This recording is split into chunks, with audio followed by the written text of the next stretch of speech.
Do you like doing damage? Like big damage? Real DPS, man? Do you like killing stuff and annihilating bosses? Well, I got a team for you. First member of that team is Shade.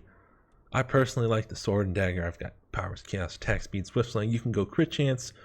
You can go chaos, crit chance. There's a couple things you can do. I like this personally. Longbow, crit chance, scave, and hunter. This is really good. Probably the best you're gonna get. You can crit a boss right before you attack it. It's very nice. The necklace, health, block cost reduction, bark skin, pretty standard there. Charm, chaos, attack speed, concoction. You drink any kind of potion, you get your ability back. You can pretty much kill any monster in like under a minute with this. The trinket, curse resistance, crit chance, shrapnel, pretty standard there. She also has the dual daggers here. Very good for monsters. This is the most monster damage she could possibly be doing with any melee weapon. She also has the dual swords, which is more of a horde weapon. The sword and dagger is kind of in between those two, which I think is a good balance. For the talents, killing blows for temp health is probably her best out of all of them. This one works okay with the dual swords, but Kane's Thirst probably a better option. Cruelty gives you 50% increased critical strike damage, which is really nice. Exquisite Huntress is also one that's not bad. You get on 10 headshots stacking together, you get to do double the damage, which is pretty sweet. Assassin down here, bonus damage against headshots and crits, so that's pretty nice. Vanish, if you backstab an enemy, you get to be invisible for 3 seconds. It's a good survivable thing, but also helps you kind of position better, which is real nice. Going ahead with that is Spring Healed Assassin, which when you crit, you get movement speed 20% for 5 seconds. And if you're smart about this, you can actually, it goes hand in hand with Vanish, helps you position well and kind of get behind a horde, and you can keep Vanish going, which is really nice for just kind of clearing out a horde. Her ultimate, this would be for monsters. Cloak of Pain, she goes invisible. She doesn't have to dash. She can just walk wherever for like 5 seconds or something. Position herself behind a monster and just ult that thing, kill it. Cloak of Mist, also another one that's pretty decent. Infiltrate, the cooldown is reduced to by 45%. You don't get the damage bonus, but you get 4 seconds of free crits, which is really nice. A vile perversion approaches. Neither man nor One of the things that makes Shade great is her ultimates are amazing for monsters. Even this one here, which just gives you the free crits. With a potion, you can pretty much keep it going, and he dies instantly. more storm vermin. There's no end to them.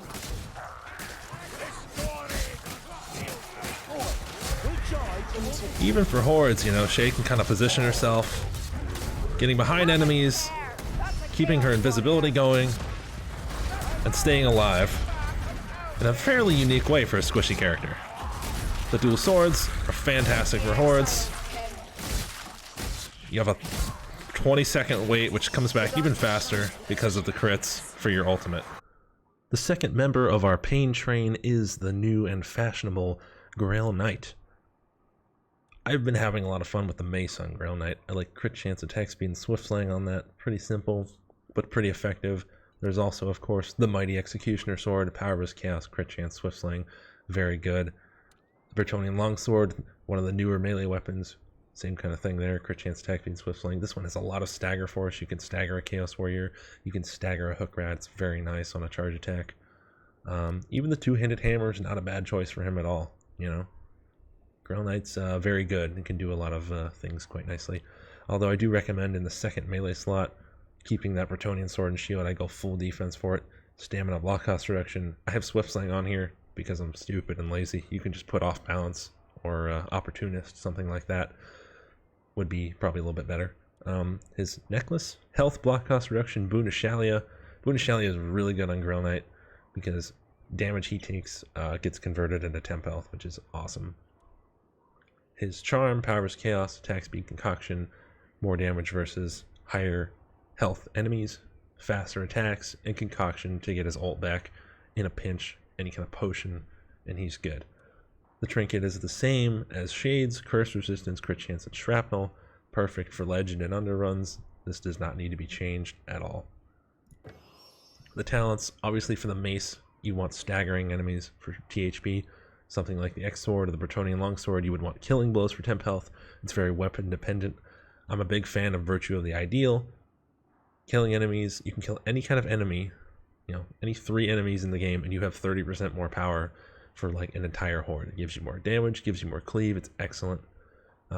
People like Virtue of the Knightly Temper. I don't use it too much, but I mean, if you crit with it, there's a chance you can one-shot a monster if he's low enough health, which is pretty nice. Smiter helps out with that.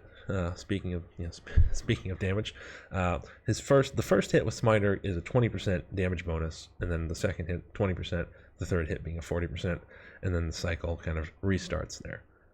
It's good for pretty much all his weapons that I've just talked about. Virtue of Duty gives you another quest, which is really nice. So Grail Knight gets these quests where it's like, he normally gets 2. So it's like, could be like, pick up a Grim, you get some health regen, you kill a monster, you get like 10% more power, kill a special, you get more attack speed. There's more, but you get a random 3 talents, and this one, with this talent, obviously, you get a random 3 quests. So, just one more bonus here. You get like cooldown reduction, you get power, you get like the health regen. I mean, that's a really nice combination there. Even attack speed, something kind of minor, but it's good. Virtue of Stoicism, I mentioned this earlier, but 50% of damage taken regenerated as temp health after 5 seconds. This is probably my favorite talent on Grail Knight because I tend to get hit a lot. I play very recklessly as Grail Knight, so I kind of get hit a lot. So having that kind of temp health there, which is acting as a buffer, is quite nice. I like Virtue of Stoicism. And he has 2 really good ults down here as well. Virtue of Audacity is kind of a monster killing ultimate. It's like a two hit thing. It does big damage. It's really good for monsters, especially with a potion. And then Virtue of Confidence over here is kind of like a horizontal slash that's more meant for like elites, but it's still pretty decent for monsters. Again, with a potion, you can get out of a jam. You can kind of easily kill like half of a patrol. It's quite nice.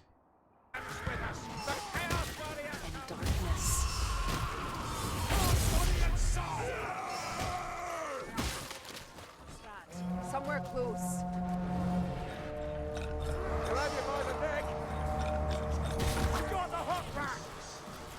And for hordes, Grail Knight is absolutely fantastic.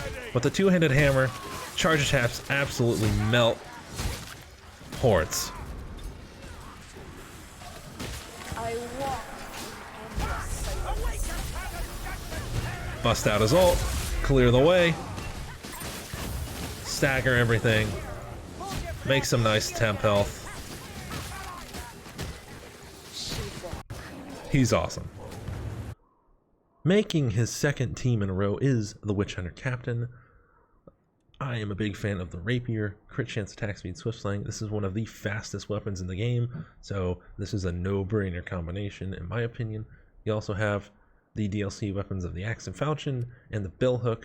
Same combination as the Rapier on those, works excellently. And if you want to go a little off meta, the Greatsword, not too bad, pretty good for hordes, less good for elites and monsters, things like that, but still a usable weapon, pretty fun.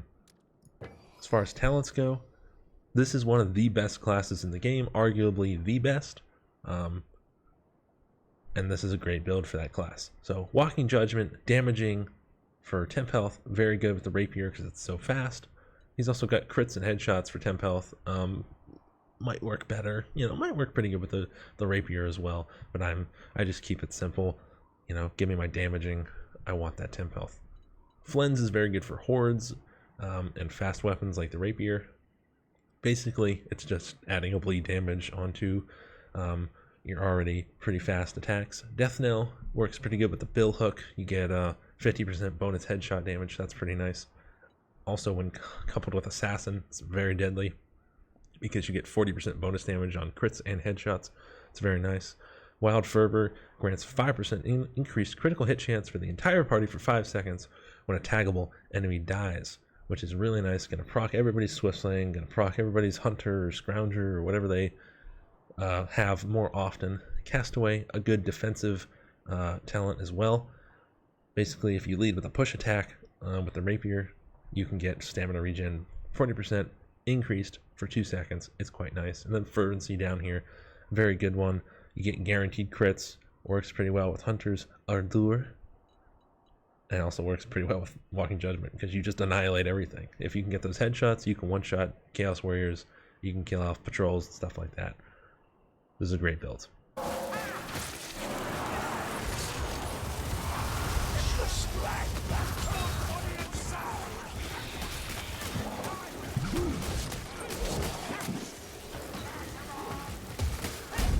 So with this team, the proper level of boss damage, or at least the necessary level of boss damage, has pretty much been achieved.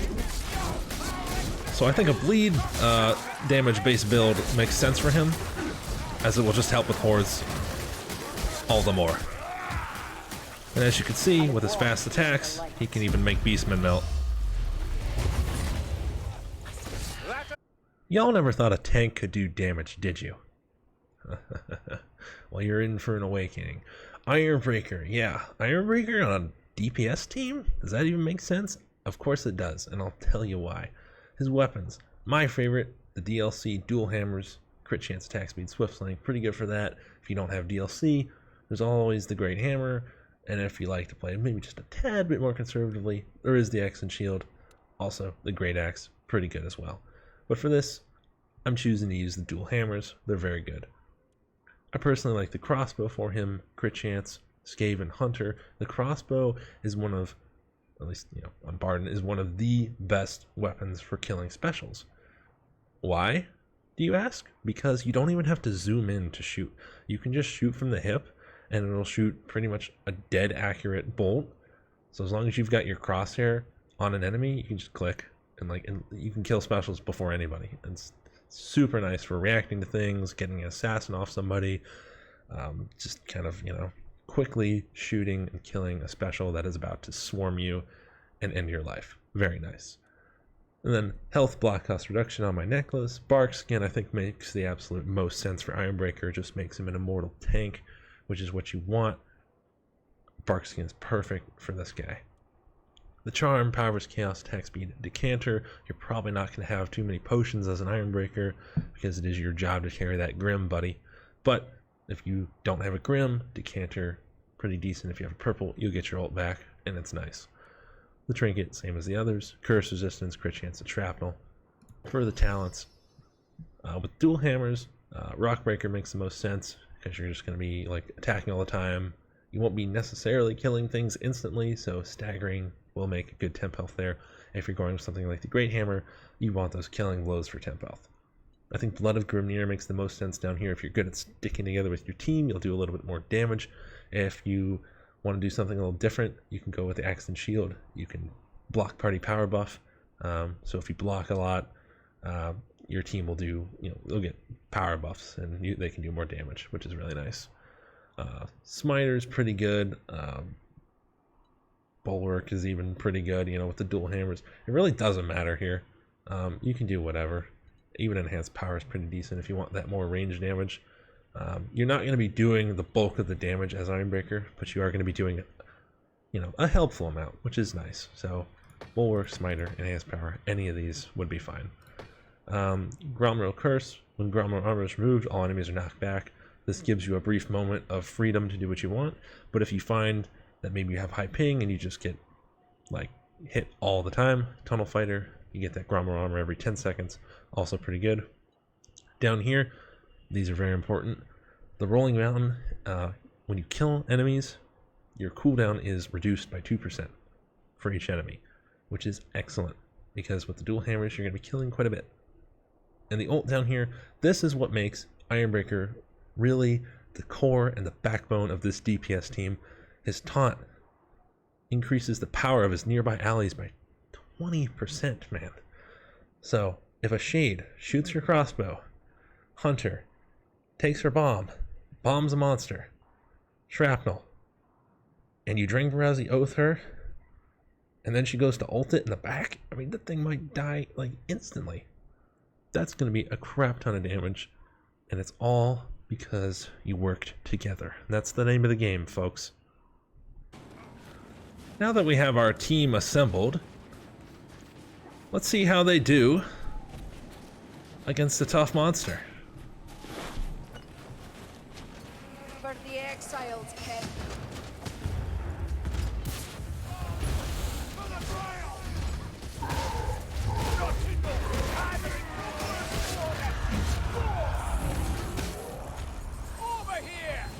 Easy pickings for you. Only a doorway. Oh wow.